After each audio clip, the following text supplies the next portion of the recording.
आज की क्लास में हम देखेंगे definite integral as the limit of a sum, मतलब हिंदी में योग की सीमा में निश्चित समाकलन। सबसे पहले हम समाकलन जो करते हैं उसकी शुरुआत कैसे होती है, इसके बारे में थोड़ा सा संक्षेप में चर्चा करते हैं। समाकलन की आवश्यकता महसूस तब होती है जब हम किसी अनियमित आकृति के क्षेत्रफल को, उसके एरिया को फाइंड करने की बात करते हैं। अगर किसी रेगुलर शेप का एरिया हमें फाइंड करना हो तो उसमें कोई प्रॉब्लम नहीं है, वह ज्योमेट्री बेस आसानी से फाइंड किया जा सकता है। लेकिन अगर एरिया किसी इनरेगुलर शेप का हो तो इसके लिए इंटीग्रेशन की आवश्यकता महसूस होती है। इसके लिए एक छोटा सा डायग्राम लेते हैं। सपोज करिए हमें इसका एरिया फाइंड करना है। अब इसमें कोई फार्मूला तो लगेगा नहीं, इसके लिए हम क्या करेंगे, पुरानी टेक्निक होती है कि इसको बहुत छोटे छोटे पीस में कट कर लें और हर पीस को एक रेगुलर शेप बना लें, चाहे तो रेक्टेंगल या स्क्वायर, और उसके बाद उन सब का एरिया फाइंड करें, उनका टोटल कर दें, सम कर दें, तो इस इनरेगुलर शेप का एरिया फाइंड हो जाता है। ठीक है, तो इसी बात का प्रयोग करके इंटीग्रेशन की शुरुआत होती है। तो एक डायग्राम और लेते हैं हम इसके लिए। ये देखिए, ये देखें, थोड़ा लार्ज कर लेते हैं इसको और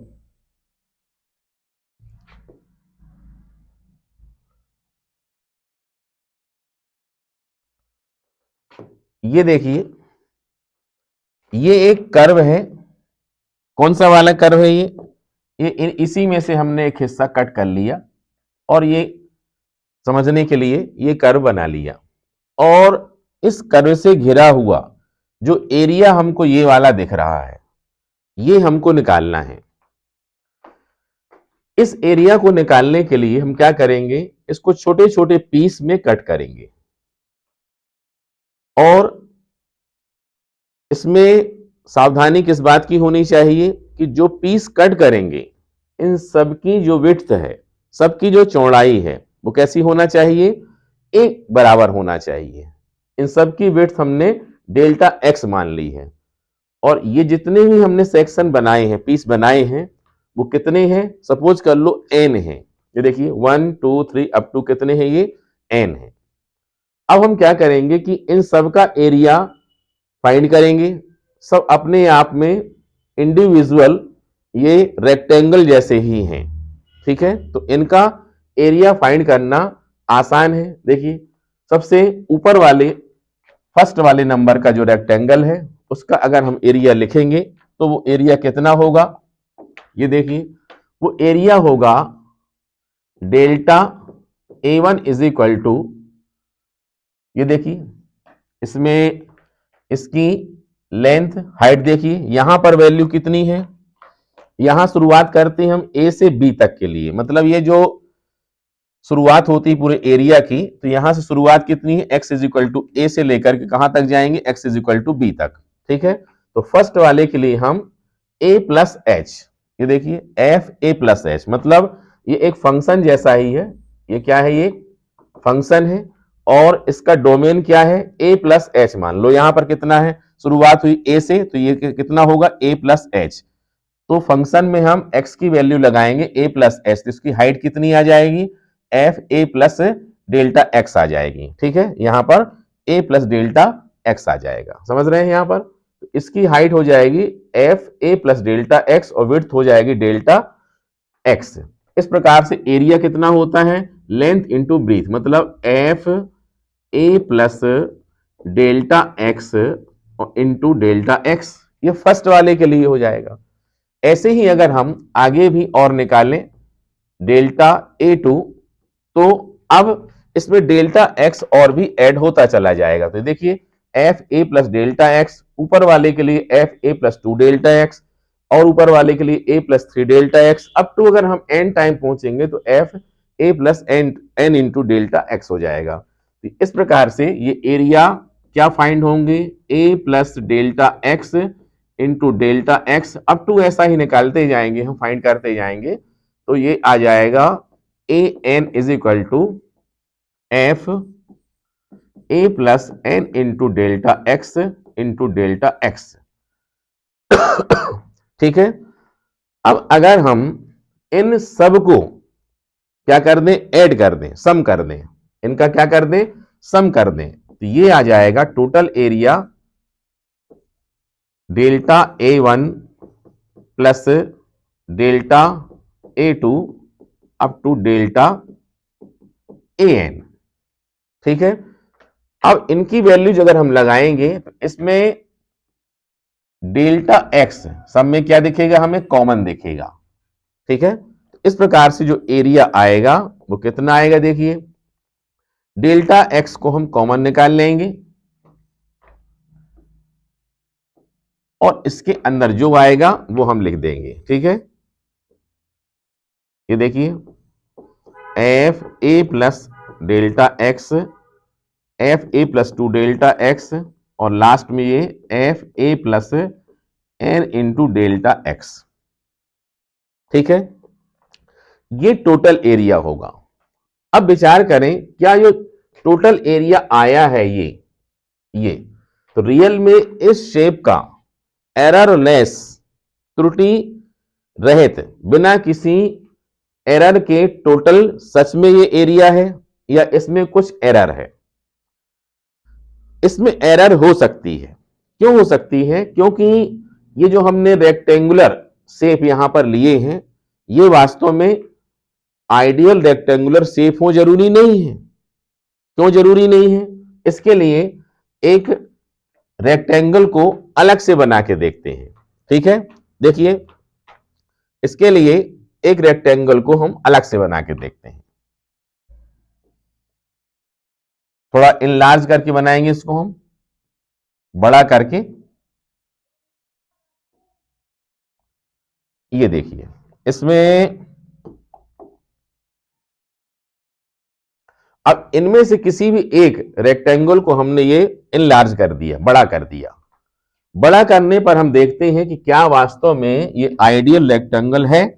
आंसर मिलेगा बिल्कुल भी आइडियल रेक्टेंगल नहीं है। क्यों? क्योंकि यहां तक लाइन अगर हम ड्रॉ करते हैं तो ये नीचे वाला जो हिस्सा है ये आइडियल रेक्टेंगल हमें दिखाई देता है, लेकिन ऊपर का जो एरिया आ रहा है इन सब में काउंट नहीं हुआ है, इनमें कुछ ना कुछ एरर है। ठीक है। अब हम इस एरर को ठीक करने के लिए क्या करेंगे, इसके लिए हम क्या करें, अगर देखें इसको अगर हम 2 पीस में कर दें, मतलब ये जो हमने सेक्शन बनाए हैं इनकी विड्थ और कम कर दें। 2 पीस करने का मतलब क्या हुआ, विड्थ और कम करें। जरा देखें विड्थ कम करने से इसमें क्या चेंजेज आते हैं। विड्थ कम करेंगे अगर हम तो ऐसी स्थिति में देखिए यहां पर एक रेक्टेंगल ये बन गया और दूसरा रेक्टेंगल ये बन जाता है, मतलब यहां से लेकर के ये वाला और दूसरा देखिए यहां से लेकर के ये वाला। अब जो एरर अपनी कितनी दिख रही थी, अपनी एरर जो दिख रही थी ये वाली दिख रही थी, ये घट करके कितनी बची है, ये वाली बची है एक, ये वाली इतनी, ये देखिए यहां से लेकर के ये वाली और दूसरी ये वाली बची, मतलब इतनी कमी आ गई, इतना सुधार आ गया। ठीक है। इसका मतलब कहने का ये हुआ कि अगर हम ये पीस बहुत बारीक करते चले जाएं, डेल्टा एक्स की वैल्यू बिल्कुल कम से कम करते चले जाएं, तो ये एरर ठीक होती चली जाएगी। अगर हम आइडियल पोजीशन में जाएंगे तो क्या बोल सकते हैं, इस डेल्टा एक्स को क्या कर दिया जाए, टेंड्स टू 0 कर दिया जाए, या यूं कहा जाए कि जो ये n वैल्यूज हैं इनको हम क्या कर दें, इनफाइनाइट टाइम्स, इनफाइनाइट पीस बना लें, काटते जाएं काटते जाएं काटते जाएं, इनफाइनाइट टाइम तक काटते चले जाएं, तो फिर जो एरिया बनेगा वो आइडियल एरिया बनेगा। ठीक है, वह एरिया हम कैसे लिख सकते हैं, ये देखिए यहां पर हमने लिखा, यहां फंक्शन के लिए ये जो हमने लिखे सिर्फ f लिख देते हैं हम यहां पर, या fx लिख देते हैं, इनटू ये है डेल्टा x, और इन सब के टोटल को हमने क्या कर दिया, सम, कहां से लेकर के, a से लेकर के b तक, क्योंकि हमने a से लेकर के b तक किया है। ये टोटल इसी को हमने यहां पर लिख दिया। ये पूरा का पूरा विस्तृत लिखा हुआ है और ये शॉर्ट में लिखा हुआ है, लेकिन है वही चीज ये। ठीक है, अब इसमें क्या कर दें, हम अपनी कंडीशन डाल देते हैं, लिमिट दे देते हैं कि डेल्टा एक्स कितनी होना चाहिए, टेंड्स टू 0 होना चाहिए। डेल्टा एक्स टेंड्स टू क्या होना चाहिए, 0 होना चाहिए। या यूं कहा जाए, इस लिमिट को ऐसा भी लिख सकते हो तुम, और n टेंड्स टू इंफिनिटी होना चाहिए। दो में से कुछ भी लिख सकते हैं। ठीक है, डेल्टा एक्स टेंड्स टू 0 या n टेंड्स टू इंफिनिटी। तो ये जो आएगा यहां पर, ये जो आ गया, ये क्या है, ये आइडियल एरिया होगा इसका, बिल्कुल इसमें एरर नहीं होगी। ठीक है, यही जो फार्मूला लिखा हुआ है, इसी फार्मूले को हम किसके नाम से जानते हैं, इंटीग्रेशन के नाम से जानते हैं, और इसे हम लिखते हैं इस सिंबल से। ये देखिए फंक्शन लिख देंगे एफ एक्स, और यहां लिख देंगे डी एक्स, और लिमिट बतला देंगे A to B is equal to. ठीक है, देखा जाए तो यही फंडामेंटल थ्योरम है, इंटीग्रेशन की यही फंडामेंटल थ्योरम है। अब इसको सॉल्व करने के लिए बात आगे बढ़ेगी, और बात क्या बढ़ेगी आगे इसमें, ये जो एफ एक्स लिखा हुआ है इसको हम कैसा लिखते हैं, ये देखिए इंटीग्रेशन का ये साइन है, साइन का भी सस्पेंस है। इंटीग्रेशन से तात्पर्य इंटीग्रेट, इकट्ठा करना, सम करना। देखिए, और सम हम कैसा लिखते हैं, S U M, S U M. जरा गौर से देखें, यहां पर एस आ रहा है, जो कि अगर थोड़ा खींच दिया जाए तो लगभग वो इंटीग्रेशन जैसा ही बनता है, इसलिए इंटीग्रेशन का साइन उससे मैच करता हुआ दिखाई दे रहा है। अब यहां पर देखें, ये जो लिखा है एफ एक्स, अब जब इसका इंटीग्रेशन किया जाएगा एफ एक्स का, तो कोई अनदर फंक्शन मिलेगा हमको, दूसरा फंक्शन मिलेगा। मान लो वह फंक्शन क्या है, फाई एक्स है। वह फंक्शन क्या है, फाई एक्स है। लिमिट कितनी थी, ए टू बी थी, और ये लिमिट को लगाने का रूल क्या है, ये कहलाती लोअर लिमिट और ये कहलाती अपर लिमिट। ठीक है, लोअर लिमिट, अपर लिमिट, ये अपर लिमिट। अब ये आगे पहले अपर लिमिट पुट करेंगे, मतलब फाइनल वाली फाई बी, और फिर लोअर लिमिट। ये देखिए, तो ये वास्तव में इंटीग्रेशन की जो फंडामेंटल थ्योरम है वो ये वाली है। ठीक है, integration of F X is equal to phi B minus phi A. Limit कितनी होना चाहिए, ए से बी होना चाहिए। ठीक है, अब इसके बाद हम, ये तो इंटीग्रेशन का फार्मूला बाद में बनता है, सबसे पहले हम जो हमने टाइटल दिया था कि definite integral as the limit of a sum, मतलब ये जो हमने फार्मूला निकाला, इससे हम इंटीग्रेशन के बेसिक फार्मूले निकालेंगे। ठीक है, इसको पहले अपन कन्वर्ट करते हैं सुविधाजनक फॉर्म में, जिससे कि हम क्वेश्चन को कर सकें। और इसके बाद ये देखिए, नेक्स्ट पेज में चलते हैं। ये देखिए, यहां पर पहले formula integration A to B F X D X. अब ये देखें, लिमिट डेल्टा एक्स, सुविधा के लिए हम डेल्टा एक्स को एस लिख देते हैं।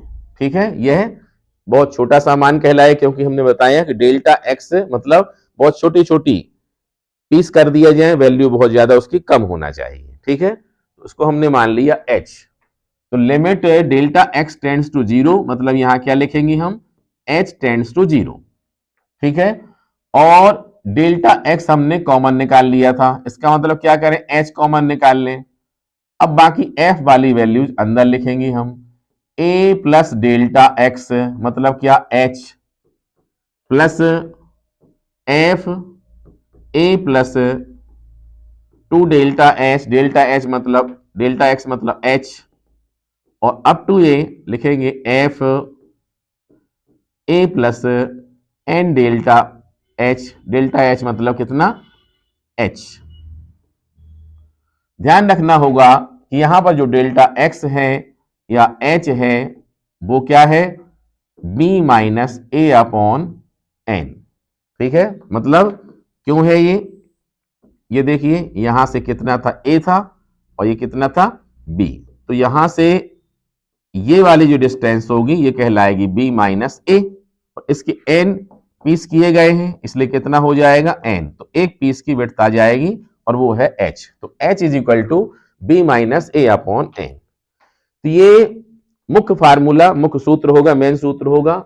अब इसकी मदद से हम क्या करेंगे, इंटीग्रेशन के कुछ फार्मूले डेवलप करेंगे, बनाएंगे। ठीक है, जैसे यहां हम निकालते हैं, एक एग्जांपल लेते हैं। सबसे पहले इंटीग्रेशन एक्स स्क्वायर, लिमिट लिख देते हैं 1 से 3। ठीक है, अब सबसे पहले यहां क्या लिखेंगे हम, हियर। पहले देख लो यहां पर एफ एक्स की वैल्यू कितनी है, एफ एक्स की वैल्यू है एक्स स्क्वायर। ठीक है, ए की वैल्यू कितनी है देखें, 1 है, बी की वैल्यू कितनी है, 3 है। तो एच की वैल्यू भी निकाल लो, एच की वैल्यू कितनी होगी, B minus a upon N, कितना आ जाएगा बोले, 2 अपॉन एन। एच की वैल्यू कितनी होगी, 2 अपॉन एन, या आवश्यकता के हिसाब से इसको हम लिख सकते हैं n h is equal to 2। इसका यूज आगे करेंगे। अब इसके बाद यहां पर जो एफ ए प्लस एच वगैरह पूरी फंक्शन की वैल्यूज हैं, चाहे तो उनको अलग अलग लिख लें। ये देखें, F A plus H, A plus H, इसमें लगाएं कितना होगा, ए प्लस एच का होल स्क्वायर। ऐसे ही F A plus 2h is equal to A plus 2h का होल स्क्वायर। ऐसा ही हम और लिख सकते हैं, और इसके बाद अब इसमें हम वैल्यू पुट करेंगे। ठीक है,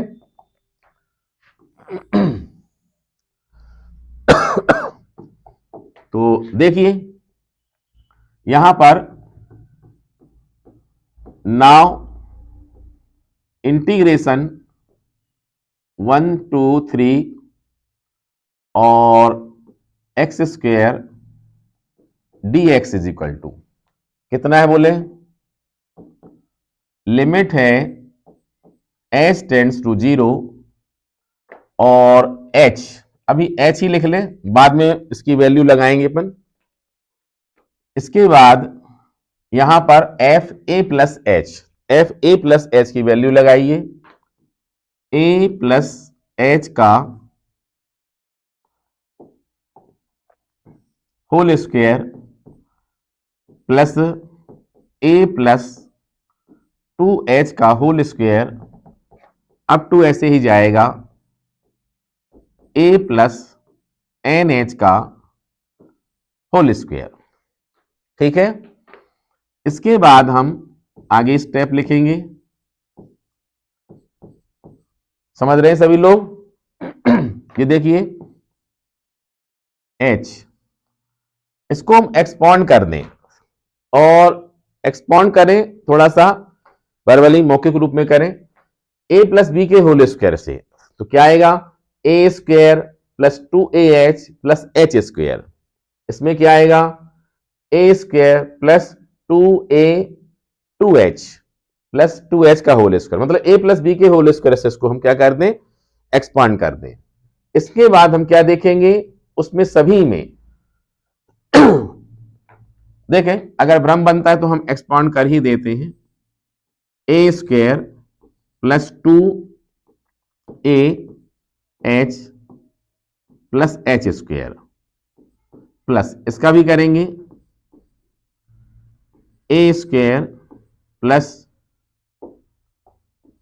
2A 2H प्लस 2H का होल स्क्वायर, 2 का स्क्वायर मतलब कितना हो जाएगा, 2 स्क्वायर लिख दो और यहां पर H स्क्वायर, और ऐसा ही लास्ट वाला भी लिख लेना, ठीक है। अब इसके बाद देखें, लिमिट है h टेंड्स टू 0 h, इनमें ए स्क्वायर ए स्क्वायर ए स्क्वायर ए स्क्वायर ए स्क्वायर ए स्क्वायर कितनी बार आएगा, n टाइम्स आएगा, तो कितने हो जाएंगे, NA स्क्वायर, NA स्क्वायर, ठीक है।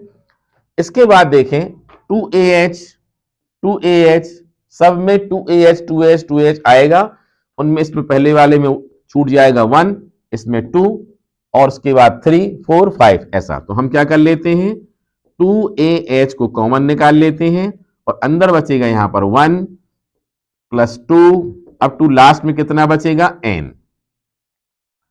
अब लास्ट टर्म आती है h स्क्वायर की, h square 2 square h square 3 square h square 4 square h square up to n square h square, मतलब इनमें h स्क्वायर कॉमन निकलता है, ये h स्क्वायर कॉमन निकल गया, 1 square 2 square up to last में आएगा n square,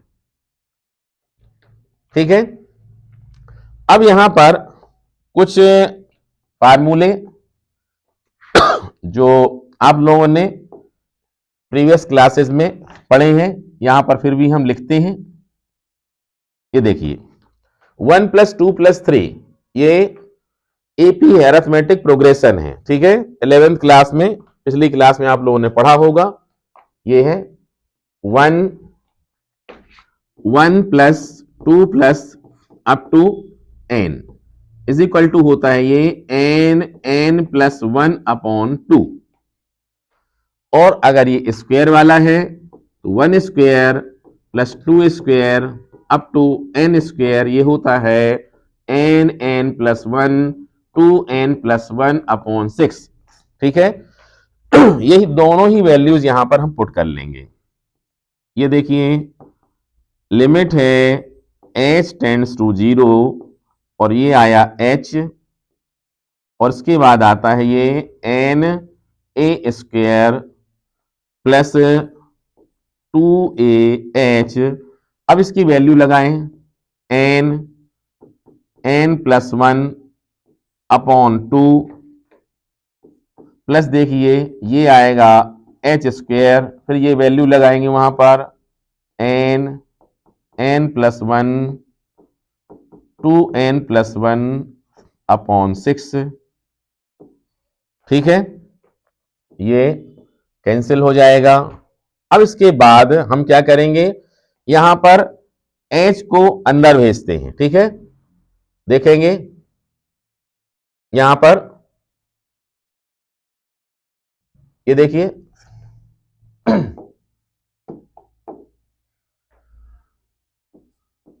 is equal to limit है h टेंड्स टू 0। देखें अपने पास NH की वैल्यू है 2, कितनी है 2, तो यहां पर हम क्यों ना H को अंदर भेजें, तो ये बन जाएगा NH। इसके बाद यहां पर कितने n है 1 2, तो एक H तो ये है और एक H अंदर चला जाएगा, उसमें बन जाएगा, यहां देखें कितना है ये H स्क्वायर है, एक H अंदर चला जाएगा H³ हो जाएगा, कितने n है 1 2 3, इन सभी n के साथ में H को अरेंज कर देते हैं, ठीक है। तो करते हैं, चलो ये आएगा NH A स्क्वायर प्लस ये है पहले तो A है और ये है NH इसके साथ वाला, और ये वाला अंदर भेज देते हैं NH + H। अब इसके बाद यहां पर ये H गया तो तीनों के साथ अरेंज करते हैं, एक NH, एक अंदर भेजो NH प्लस H, फिर और अंदर भेज दो 2NH प्लस H, ये अपॉन आ जाएगा 6। ठीक है, अब इसके बाद हम सभी वैल्यूज पुट कर लेंगे। लिमिट है h टेंड्स टू 0, NH की वैल्यू है 2, a स्क्वायर या a की वैल्यू है 1, प्लस 1 इंटू 2 ब्रैकेट में 2 into h plus 2 into 2 plus h, 2 into 2 plus h upon 6। ठीक है, अब लास्ट में लिमिट लगाएंगे h टेंड्स टू 0, कितना बचेगा 2 प्लस ये हो जाएगा 4 प्लस यहां कितना होगा 2 इंटू 2 4, 4 टू जा 8, 2 जा 16, 16 अपॉन 6 कट कर सकते हैं। ठीक है, कितना आ जाएगा 6 प्लस 8 अपॉन 3, ये आ जाएगा 3,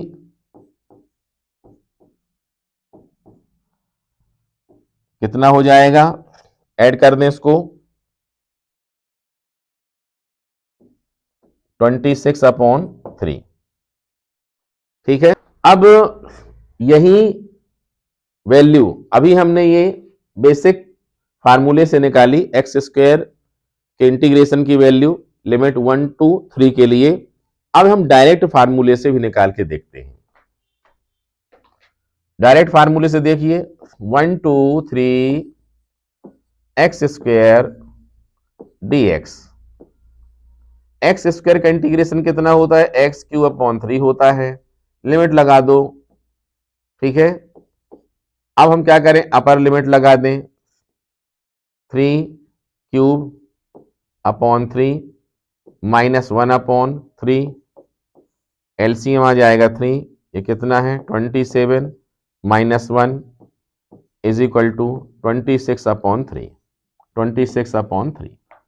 ठीक है, तो ये बेसिक फार्मूला है और इससे सभी इंटीग्रेशन के फार्मूले इसी से निकाले गए थे और जो हम आगे पढ़ते हैं, जो इनडेफिनिट इंटीग्रल में हम पढ़ चुके हैं, integration of sine x, integration of cos x, integration of e to the power x etcetera, जितने ही फार्मूले हैं ये सब के सब इसी फार्मूले से निकाले गए हैं।